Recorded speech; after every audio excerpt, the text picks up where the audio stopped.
Good morning, everyone. I think everybody's here. Thank you for being patient this morning with us while we talk some things order, but I'll go ahead and call the meeting to order.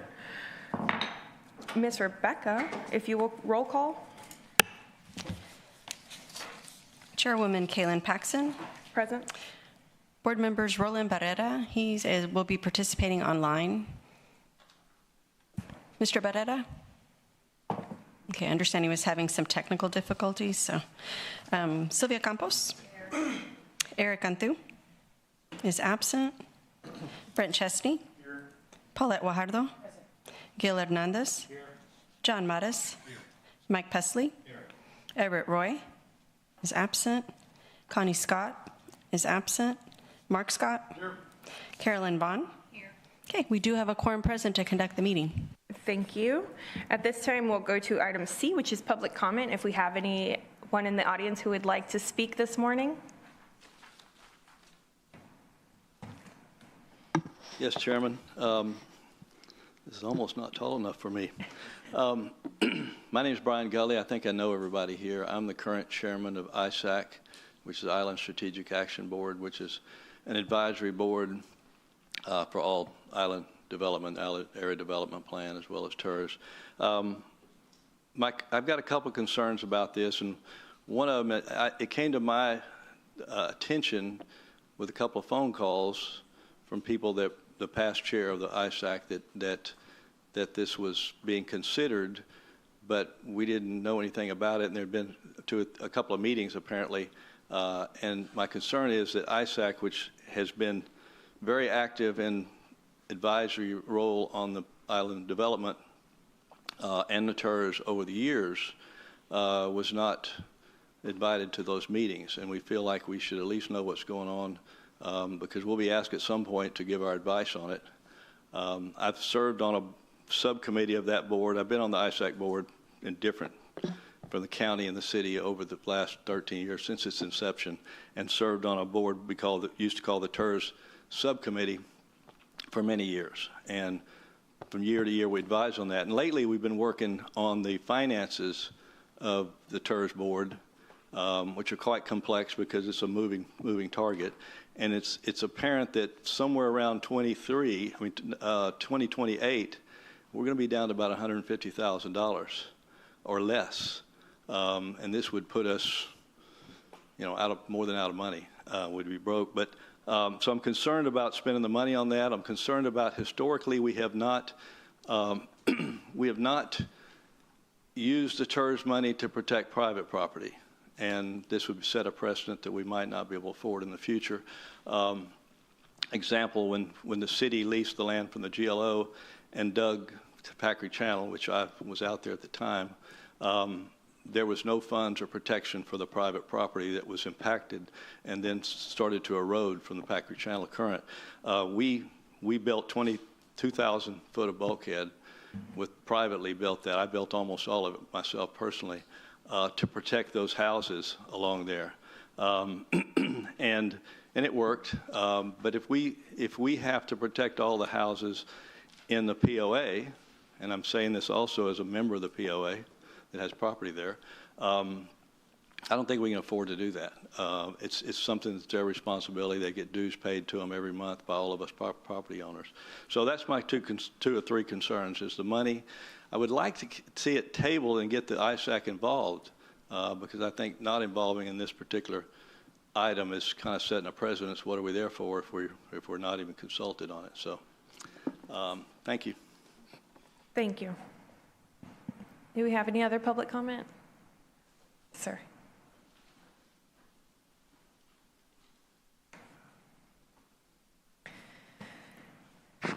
Good morning, everyone. Marvin Jones. I live on the island and I'm a member of the ISAC and past president of the Property Owners Association. I would like to encourage this group to invite the ISAC to participate in the meetings and discussions regarding the water flow.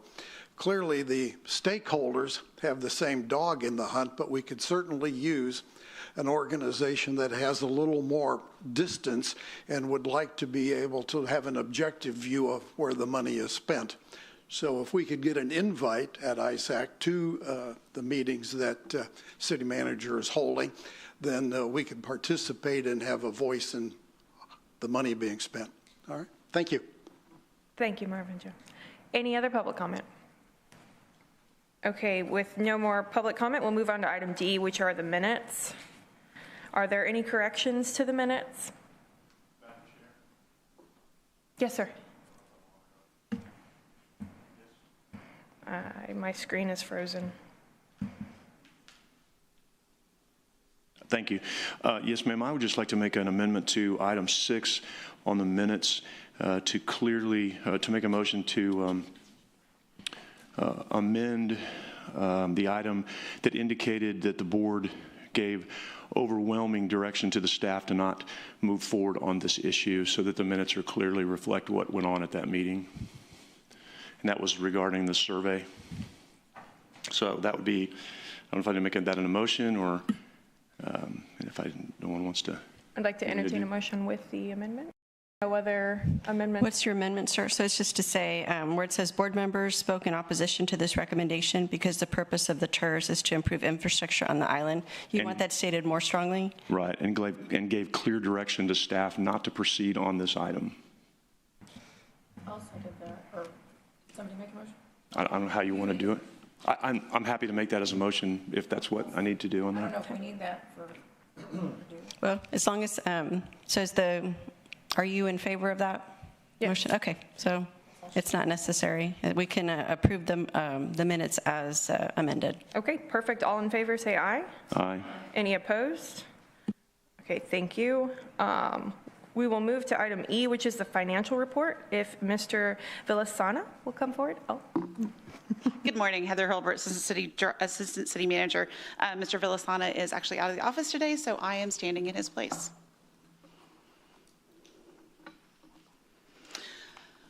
So we are reviewing the financial results as of February 28th, 2025. And so looking at the financials that are presented, we have the amended budget on the far left-hand side, the actuals years to date in the middle column, and the variance on the right side. So for our revenues year to date, we have collected almost 90% of that. This is as the end of February, so we have received the majority of our property taxes as of now. We will continue having those property taxes kind of trickle in after the due date, which was January 31st. We're continuing to perform well on the interest. We do expect that we may see a little bit of a downward trend, but we are very conservative when we budget for these items. Then looking at the expenditures, within the budget, we had the $5.9 million for the Bisco King Pavilion. I believe that one has been paid out, but it was not reflected in February 28th, by February 28th. The Packery Channel maintenance, the transfers out to CIP projects. We'll talk a little bit more about what those CIP projects are, along with administrative services. And so our revenues are trending at about 50% of what has been budgeted. And then if you look at our beginning fund balance, we did begin the year at 11.1 million. We are sitting at 9.9 million with the budgeted amount of 3.3 million by the end of the year. So moving into our cash flows. If you look at the way this reads is you start on the far left-hand side with our estimated beginning fund balance, brings in our estimated revenues, those future incentives that have been committed to, along with future infrastructure projects commitments, the administrative and other expenses, and then moving into the estimated ending fund balance.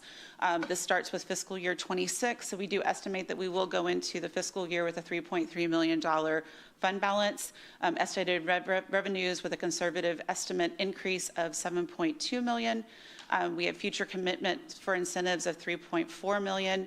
and the infrastructure improvements of $4.3 million, administrative expenses of about $200,000, leaving an ending fund balance of $2.6 million. So at the end of 27, we are estimating that we will have a fund balance of about $4,000. Now, these are based off of very conservative numbers, based off of estimated completion for a lot of these projects. We really don't see, while it shows the $4,000, we don't really anticipate that we will drop that low. We don't normally spend all the money that we budget for, and we are anticipating we'll know a little bit more in April, by the end of this month, on what our estimated value growth is on the island or within the TIRZ. So these are our laying out. We do pick back up after 28, 27 is kind of our pinch point, because we do have a lot of the Whitecap incentives are coming online as they complete those projects. But again, that's based off of estimated completions, and so some of those payouts could move further into the future depending on completion dates. So talking a little bit about the commitments. So we do have almost $40 million worth of commitments for the developer incentives, which these are all for public infrastructure within those two developments. We have about $25.5 million for Ashlar, or the Whitecap development, and about 17, almost 18 million for the Lake Padre development. And so this is showing the estimated payout timeframes. Many of the projects for both Ashlar and for Lake Padre are tied to the incremental growth within that area. So while we show them in 1 year, they may not actually be paid out exactly in that year, because it's based off of the growth within their development. So we will not pay out anything over and above 50% of what their growth is within the development. So this is just showing when we think that we will start paying on them, but that's not saying that we're going to pay that full amount in that fiscal year. So then moving into the different CIP projects that have been funded, we are working with engineering to close some of these projects out. The Park Road 22 bridge is substantially complete, and we'll be closing that project out. The Packery Channel project is substantially complete. We're still working with FEMA. We took that information, we had some cost increases on that. We took that to FEMA to request that additional information. They originally declined it, but we did appeal, and we were successful in our appeal. So we had funded that fully through the TIRZ, but some of that money will be coming back, or will be removed from that project. So we're looking at that. Will be closed out pretty quickly. The dredging, that is almost completed, so we'll be closing that out. The capital repairs line item, that is something that we're accumulating that money for those future needs within Packery Channel. The island mobility plan is substantially complete. The Whitecap and the Gypsy Brig Scour Protection Project, that one actually we shifted that over, and I've used some ARPA funds on that because we needed to get those spent down, and so a lot of that money will be coming back for future projects. And then we're in progress with the Paper Street projects, which is the Sand Dollar and the Crow's Nest. The Affluent Water Line project is substantially complete, and we'll be receiving that request for reimbursement from Ashlar. And then the North Padre Island seawall improvements are ongoing. Commodore's Park design is ongoing. And so we are moving forward with a lot of these projects. So that concludes my presentation. I'm available for any questions. Thank you so much, Heather. Do we have any questions? I see Commission, yes. There. I think I turned you on. Is it working now? Yes, it's green. Yeah, there we go. Thank you, Mr. Chairman. Heather, I know a few months ago we renewed the Padre Island, our reinvestment zone number 2. Yes. What's the expiration date? 2042, I believe. 2042? Yes. Okay. Okay. All right. Thank you. That's all I had. Sure. I think that's all our questions. Okay. Thank you, Thank Heather. you. Okay, we will move on to agenda item G, which is discussion and possible action to approve the Seagate study project for the Padre Island Canal systems. Good morning, Madam Chairwoman, board members. Jeff Edmonds, Director of Engineering Services. I probably need to go back and give you some timeline on this to some folks who weren't here. So we had a dedication ceremony for the Don Patricio Bridge in December of 2023. At that time, there were 3 earthen dams that impeded water flow and navigation in the canal system. There were a lot of discussions between the city and the private owners of those dams, and they reached agreements, some independently without involvement of the city, to remove those in February of 2024, and that allowed the water exchange for the first time,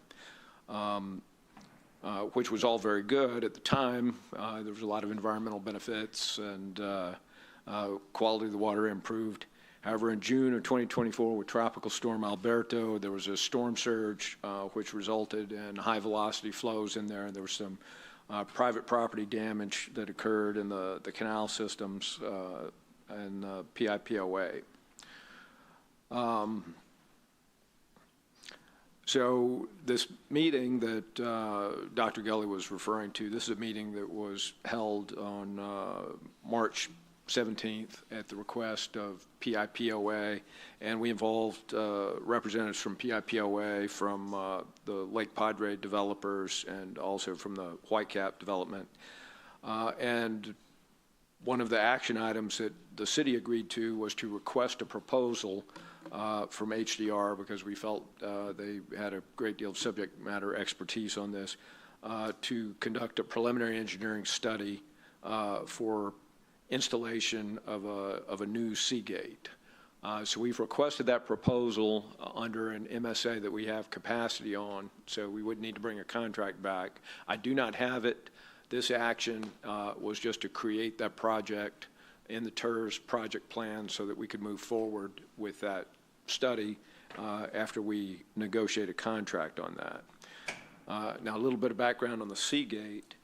So there was formerly a Seagate out there that was installed back in the mid-90s in between Packard Channel and Lake Padre. And the way that worked, it required you to have a crane out there. There was a 50-foot opening, and you had to take these steel sheets and place them down in the water to block flow during a storm surge event. It required a crane out there. My understanding is it was never deployed. And the Lake Padre developer removed that gate as part of construction around Lake Padre in 2022. So the study that we're talking about is looking at the potential for reinstalling a similar type structure with the intent of trying to slow the velocity of flow when you get some type of tropical weather-related surge event. And this would be relatively minor events. It's things that are going to occur every couple of years probably. And, you know, if you get a big storm, this probably wouldn't serve much purpose, but it would help prevent erosion in those moderate type storm events. Thank you, Jeff. Committee Member Scott. Hey, Jeff, just walk me through this. Why are we involved in this conversation? Why is the TIRZ involved in this conversation? Why? I get the problem. I'm just asking, why are we at the table? Yeah, why are we at the table? I'll take a stab at that. There you go. Well, I'd like to ask anybody that wants to answer. I'm not saying this, we shouldn't be at the table. I just don't know why we're at the table. And then if I'm at the table, I'd kind of like to know what dinner's going to cost. And then I'd also like to know if I have money to pay for dinner, or if you're paying, you know. So I got a lot of questions here, which incidentally, I was reminded that the importance of many of us that believe in the ISAC, that may be a conversation that goes through them. I'm not going to vote for anything that hasn't gone through ISAC. I've made that statement in the past, and so I'm out. But I don't know where that process should fit in. Do we pay for a study and then it goes to ISAC? Even then, I'd kind of like ISAC to be involved, right? Like before it even got here. And then lastly, since I'm just rambling, if there's another one of these meetings, I'd like to be invited. I'd just like to be invited. I represent the island and everyone there, and so I'd like to be included if that's appropriate. Okay, now take your step. Pick one, pick them all. Okay.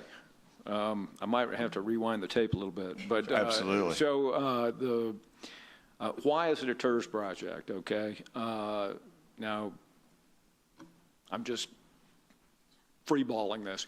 Yeah. I think part of the reason is that the development activity out there and the interconnection of the canals has been partly organized by the TIRZ, funded by the TIRZ. The bridge had TIRZ funding on it.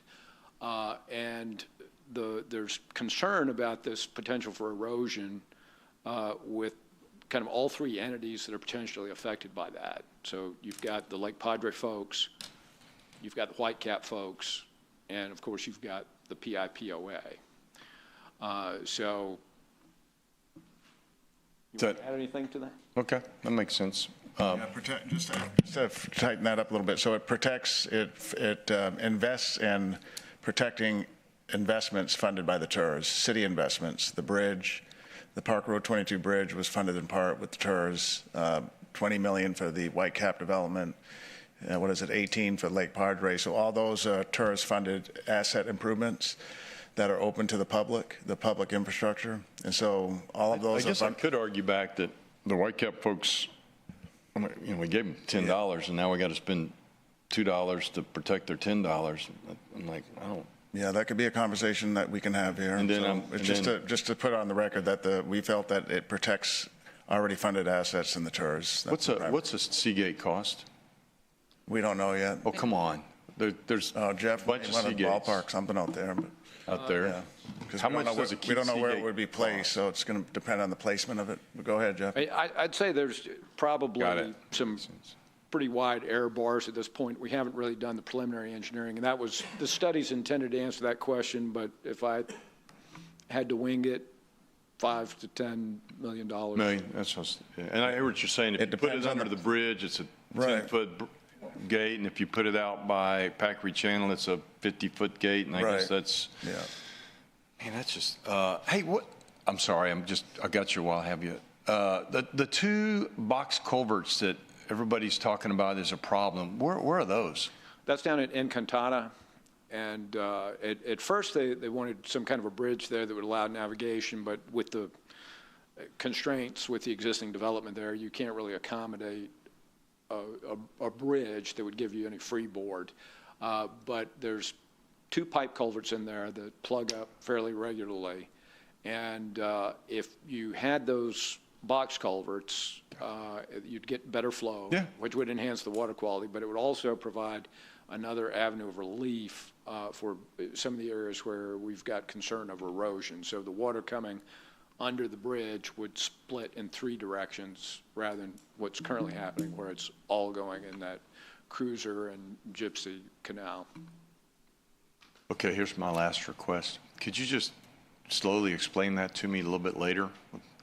We don't need to take everybody else's time. I just kind of started thinking about it, had that question, should have asked it yesterday outside of everybody's time and energy and didn't, and I apologize for that. So if you can just show me after we're done what you just said, where they're at now. I get what you're saying. I just like to know the locations. Well, I wish I had the map up. I should have had it. Let me take one more shot at it. This may help, and we can talk afterwards, and I can completely clear it up. So as the water, if you have a surge event, where the water in the Gulf is higher than the water in the Bay Laguna side, you're going to have flow from the Gulf. And it currently goes through Lake Padre, comes in Packery Channel through Lake Padre, under the bridge. And currently it goes down the Cruiser Canal, they call it, goes under Whitecap, and then makes a hard right turn and goes under Gypsy, and then goes out into the Laguna. That's the way it is currently. Now, as you know, we've got a bridge under construction that's going to provide connection down at Commodore's, so that'll give another outlet. Right. Now, if you continue down that Cruiser Canal, if you hit Encantada, and there's just a couple of pipe culverts there, so that's kind of a plug that stops some of that flow. So if you get a bigger hydraulic connection, more flow would go that way, which means less flow going under Gypsy. So there's the potential benefit to opening the plug Would there be more? Yes. It would help mitigate this issue. Man, I'm sorry. So are we talking about replacing it with a box culvert or waiting and see what happens when we open the plug back up? I think there's interest in having, from the PIPOA folks, and having that replaced and enlarged. Interesting. And Isaac's opinion on that is? We don't know. So just to, ISAC's role is to implement the area development plan. These do not go to ISAC for discussion. We bring them to the TIRZ board. The TIRZ board makes the decisions on the incentive agreements, on the projects, things along those lines. And so, no, this is not something we would necessarily take into ISAC, since it doesn't necessarily relate to the area development plan. Well, those are big words for me. Sure. So I would disagree with that statement, but you're probably right. I haven't read the creation documents. It has always been my assumption that we ran island projects through the ISAC so that we could get some additional input by members of the ISAC recommendations as it worked its way through the city, in this instance, the TIRZ. So I'm going to disagree with you. And even if I'm not right, then I'm going to recommend, or if required, Madam Chairman, make a motion that we send all this through to ISAC before we move forward. So ISAC does make recommendations up to the TIRZ board on for projects to support the area development plan. So, for example, several of the projects that are already included, which are especially the paper streets, that was a recommendation coming from ISAC. ISAC did support the seawall project that is going on right now. But something with developer type agreements, things along those lines, no, those have not gone to ISAC. Are these projects in the area development plan? The island, the seawall, the Seagate? No. Well. No, and just clear. Talking about it, I guess. Yeah. It's not in the area development plan, then I don't know why are we talking about it? Because it's not in the area development plan. And I know why we're talking about it. I'm just playing word games. Yeah, so, and just a reminder, so, when the TIRZ was extended for the additional 20 years, the focus changed from focused primarily on the construction and the maintenance of Packery Channel and the debt that was related to the TIRZ board made the decision to expand those categories. It includes infrastructure, includes developer reimbursement, includes mobility. We have a whole list of things that can be used, TIRZ funds can be used for. And you were asking why we brought this forward to the TIRZ. In our opinion, this relates to Packery Channel. This is partly coming in through, we participated in the TIRZ, the Park Road 22 bridge, which has been perceived as causing some of these issues. And I think at this point, it's not a recommendation to pay for a Seagate, but rather explore what that looks like. And then after we understand what may or may not need to be done, then we can decide, whose responsibility does that lie on to help fund that? Is that the TIRZ responsibility? Is it a city responsibility? Is it a PIPOA responsibility? How does that move forward? I just still think it ought to go through ISAC. I listened to you. Sure. But now I'm just lost in an argument that makes me wonder why. So if the TIRZ came up with a list of things to do, which is fine, I wasn't part of that, but that's fine. Why wouldn't those list of things to do be included in the area development plan, the island development plan? I guess that's an argument for another day, but if that plan governs what we do, you would think it would govern all that we do, and if the TIRZ had a list, the plan would be amended to include the list, in which point the ISAC would be included because it affects the island development plan. Ergo, I think the ISAC, so I would look to amend the area development plan to include these items, and then I would look to get ISAC included. I hear what you're saying, that maybe it's the bridge, and the bridge opening certainly made some of this happen. Again, and then I'll stop talking. I will finally say that if I'm going to dinner, I'd sure like to know what dinner's going to cost, and I'd kind of like to know who's going to help pay for it, who's paying for dinner before I go to the dinner. And it's really, this seems a little I don't know, it seems a little premature. Sure, and it is definitely under the purview of the TIRZ board. If this is not something that the TIRZ board feels, we're making a recommendation. Understand. If the TIRZ board doesn't feel like this is an appropriate cost within the TIRZ or it should be borne by someone else, we can definitely consider that. What I would say is I don't think we're at dinner. I think we're at appetizers right now. I like and that. So Maybe drinks. we're exploring to see what that dinner may cost because we aren't sure yet, and if we need to move to dinner, or would appetizers suffice? Thank you. And Madam Chair, lastly, if it would be okay with me if the county just wants to pay for all of it too, as they're such partners. I've said enough. Thank you, ma'am. Heard. Thank you, Councilman Scott. Committee Member Hernandez. Okay, thank you. And I just want to make sure that we don't have the solution already planned out before actually doing the study. And the reason I say that is because we're talking Seagate here when there's other methods to slow down water movement. Also, how does the other locations impact? This is a system, right? It's not just one spot. And I know this is probably one of the reasons why ISAC wants to, weigh in on this, because there's much more to look at that than just this gate. Is the fix in? Are we looking at we're going to do a gate and that's it? No, it could be anywhere. So what we're wanting to do, all the guidance I've given to the consultant is we want a siting study. Where's the best place to put it?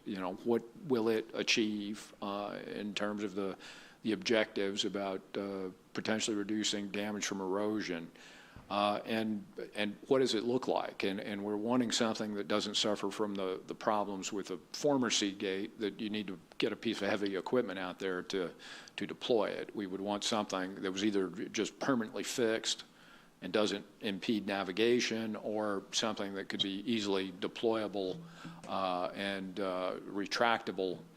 Okay, then that goes to the next question. Who owns this gate? Who's responsible for maintenance of the gate? Who's responsible for operating the gate? Well, this is a whole line of questions that you have to think about before you study that. Okay, this is the solution. I think those are some of the questions that the study will look at. The prior gate was privately owned. It was on private property, and it was a private developer that removed it. Okay, so if you're looking to use TIRZ funding, which is technically public money, then wouldn't the thought process be that it becomes the ownership of the city or some public entity? I'm sure there are people that would advocate that. I don't think that decision has been. Well, we're paying for the study, and we see the issue, but I don't think it should just be a Seagate. I think it should be the entire system as to how that water flows and what improvements you're going to be doing at other locations to make sure that you have the hydrodynamic study that determines what is going to be impacted. Obviously, I don't think that was done on the front end side, or else we wouldn't have had this damage to the private property when it was opened up. Or maybe it was determined and they used, reality didn't match the model. Well, it was more the latter of what you just said. So there was some study done by two different entities, and based on that study, you might remember we brought a project to the TIRZ to retrofit scour protection at the Whitecap and Gypsy Bridges. So you're saying that hydrodynamic models don't always reflect reality? Is that what you're telling me? What I would say is maybe it doesn't reflect it as clearly as you would like. So they suffered some issues out there that actually weren't anticipated in the modeling results. So both the consultant worked for PIPOA and our consultant both agreed the Whitecap and Gypsy Bridges, where you had the flow contraction, were kind of points of maximum concern. But turns out there were some other concerns that weren't really identified at that time. Okay, Whitecaps being LJA and PIPOA, is that former Naismith, Jim Naismith's group? What are they called now? They're out of Rockport. What are they? Are you asking about the people that did our study? Right. Yeah, it was, ours was done by LJA, and they used a guy, Dr. Chris Reed did the modeling. They used another company called Anchor QEA that the POA hired to kind of peer review that work that was done by LJA. Okay, well, it seems like you have a lot more to study than just the Seagate opportunity. That, you know, I think, you know, if you're focused on one solution, it may not be the right solution. You should have the full system looked at. I agree with that. Thank you. Thank you, Chairman Hernandez. I have a few more comments here, but I wanted to pause really quickly and just say that the thought process behind this project was everyone recognizing that with so many new water exchanges in the system, there were some effects that were not anticipated. And so the reason that these meetings started to be had, which were all very successful meetings, everyone that came to the table at any of those meetings, I think, was very open-minded to say, what do we have to do to fix the problem? It really wasn't, this is mine or yours, or it was, let's look at the overall benefit of what these changes to the water system does to the whole area. That's where, in protecting, like City Manager Zanoni was saying, in protecting the city's already expensed investments, the city then kind of stepped forward and said, let's look at this. This is an item that certainly qualifies under TIRZ. We'll take it that direction for further investigation, recognizing water doesn't flow from simply one direction, and we have to look at it from a very comprehensive angle and see what's the fix for all the parties involved. So I just wanted to say that's kind of the history here in a nutshell, but we have 3 more folks that want questions at this point. Committee Member Chesney. Thank you, Madam Chair, and I do want to thank all of those who are involved in these meetings, because I know it's a very pressing issue, and I think it's an important issue that we need to address. And I hate to say, to start my conversation with that, I agree with Mark Scott, because that really hurts me today, except the part about the county paying. But I do want to agree that I think the spirit of the ISAC has always been, maybe it's not technically written the right way, but I think the spirit of the ISAC has been for many, many, many years, having some involvement in that ISAC as a member of the council and as a member of the Commissioners Court, to let these things go through the ISAC. I also don't, I do think we should eventually, I'm not making that motion now because I want everybody to speak, I do think we should eventually table it for a short period of time so that the ISAC can weigh in, and quite frankly, so that I can be more involved in this issue, because I did not realize this was a TIRZ issue until it became on the TIRZ agenda, which has given me no opportunity to be, I'm very much in the dark on this, and because I thought it was a city issue and I thought it was a property owners association issue, and so I wasn't, I would have gone to these meetings. I would have happily been involved in that, and would be happy to do that going forward. You know, Heather said this is an appetizer. It's a very expensive appetizer, and I think you're setting a precedent if you agree to pay the study, that you're basically saying this is now a TIRZ project. And if that's what we're saying, I'm not saying that's not what we should say. I'm saying today I don't have enough information to make that decision, and I think it should go back to the ISAC as well.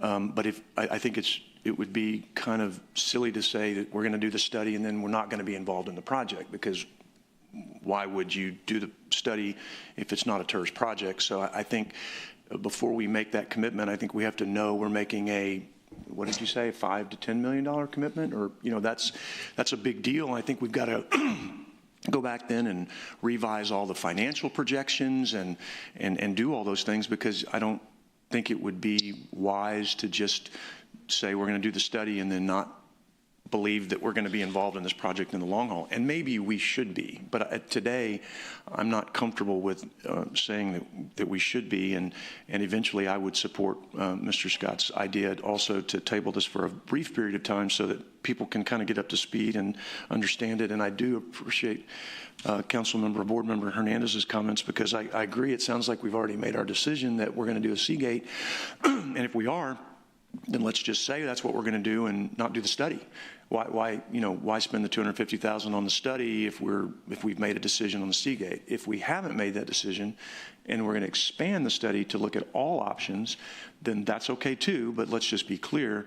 And that's where I think the ISAC can really help us, because those folks are really plugged in to what's going on the island, and they're really plugged into all these different situations, and they could be a big force in helping us come up with maybe some other solutions as well. So I would just like some time to digest this, because if this is going to be a TIRZ, then I've got to be way more involved than I have been, because I had no idea that this was going to come to the TIRZ until I saw it on the agenda. So if it's going to be a TIRZ project, then I would like to be included in those meetings as well, and would happily attend those and listen. And again, I appreciate the meetings you had. I really do, because this is a big deal. I mean, it's a huge deal. So I appreciate you initiating these meetings. I really do. I just didn't know it was going to be a TIRZ project, and that's got me a little confused, because like I said, I would have been way more involved in this had I known. And y'all may not have known when you had the meeting, right? I mean, you went into the meeting not knowing what the solution was. So I am not being critical at all. I am just raising questions because I just need some time to digest it. So that's really all I had today. So thank you very much. I really do appreciate you initiating this, because it's got to be dealt with. Thank you, Committee Member Chesney. Maybe, and I know we have two more folks, and I'll let everyone speak that wants to speak. ISAC's voice is incredibly important, and I think we tried to set that precedent very strong at the beginning of these meetings. I think this was an item that we recognized the time sensitivity of it, and it evolved into this is potentially a TIRZ item. And so maybe that's what we do is at this point, myself and staff, we can approach ISAC, see what that would look like, and then we bring it back to our next meeting based on that feedback that we get from there. ISAC's incredibly valuable. We do want their input, and even though this is an item that may or may not fall under their purview, we welcome their statements. So I'll just throw that out there. I would have no problem suggesting we wait for that input. Committee Member Vaughn. I'm basically saying what y'all have all said. I agree with you, Commissioner Chesney. I think there's too many unknowns, and I understand that the staff worked very hard on it, and I understand why you're saying that ISAC shouldn't be involved, but I totally disagree. I think they should always be involved. They're so involved on the island, so I'm hoping that we do table it. Thank you. Committee Member Pusley. Thank you, Madam Chairman. And I agree with Board Member Hernandez on a number of issues, but the way this was presented, where it says evaluating the feasibility of a replacement Seagate, so it just sounds to me like we have engineering-wise determined that Seagate is the best solution to this, and I don't know that we've made that decision yet, and we probably should take a back step, because, and I will say this, and not to bore everybody, and Councilmember Scott, this sort of reminds me of when I take my kids and grandkids to dinner. I know who's going to pay before I get there. So this is exactly what's going to happen here. We know who's going to pay. So the other thing I will say is what you're trying to do here is change a hydraulic system that's in place, and there's a basic law of physics that says for every action there's an equal and opposite reaction. If you try to change the depositional environment in one place, Mother Nature is going to follow that basic law of physics to the nth degree, and there will be an opposite reaction to the depositional environment somewhere else.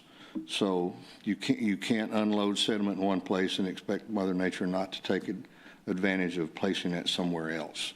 So we're going to have to take this slowly. I think we need a lot more discussion about this before we start doing $250,000 studies and basically defining what the solution is going to be before we know what the solution should be. Thank you. Thank you. Committee Member Maras. Thank you, Madam Chair. I know it seems like there's going to be a motion, but I just kind of wanted to weigh in that I agree with a lot of what has been stated already. I remember my time here in the council chambers, and this discussion's been going on for close to 20 years, formally in at least one version or another of how to really truly develop the island and the issue of Packery Channel, access to the beach, things like that, but also most importantly, ISAC. And that was one of the things I remember in my early days was that was when it was really being created, and I was wondering, even though it wasn't a district I represented, wondering how involved, how engaged was this group going to be? And so obviously we've seen that over the years. And so I totally agree with Councilman Scott, which is the trifecta, I guess, that we're all agreeing, which I know when we were in this chamber, we hardly ever did. But I agree that the group is so important, and I joke, we used to agree a lot.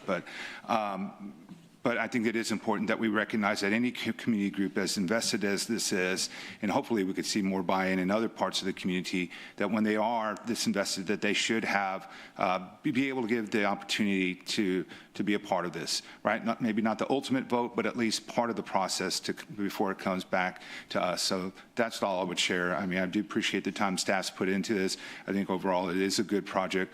But I would want to make sure that we give them every chance to be able to be a part of this and any other project in there. So just wanted to provide my comments on that. Thank you. Thank you, committee member. Committee member Guajardo. Yeah, quick comment. My greatest concern is the price tag. I know it's a big roundabout, 5 to 10 million, and who knows, could be anything in between, or maybe less, who knows. But that's, excuse me, that's my biggest concern is, I guess having, and maybe you all have, the conversation, like preempting the whole, let's do a study and then let it sit there and then figure it out. We already know it, like comments were made, it's extremely needed. Again, I don't know what conversations have been had. Maybe they have, maybe they haven't. But, if it is, I guess it would be one avenue. If this becomes a TIRZ project, then that would mean amending a budget. If it's not, where does it come from? Is the county going to pay for all of it? I just love picking on Brent for that. But all these conversations. And again, I know the intention. I think you handled it the right way, Councilwoman, because it isn't technically it's not a TIRZ project. And so, addressing an issue in your district is what you did, and I commend you for that. No one thinks, everybody thinks that, ISAC is extremely valuable. They play a great role in what happens out on the island, and as you mentioned, it's very much appreciated. But clearly, I think there's a lot of people who want to have more information on it, and I think this was the first step. So maybe, like you mentioned, if you're making that motion, I'm happy to second that. Thank you. Mm-hmm. Okay, so we have Well, your motion was to table this until we can go talk to ISAC. And then bring it back. And then we'll bring it back. I think that's the consensus, and I think that recognizes the committee's desire to abundantly recognize the value of ISAC. So I'll second that. Thanks. Okay, we have a motion and a second to table this item until ISAC's had a chance to weigh in on it. All in favor, or any questions or comments on that? All in favor? Any opposed? Thank you, Jeff. Having no further business, this meeting's adjourned. Yeah,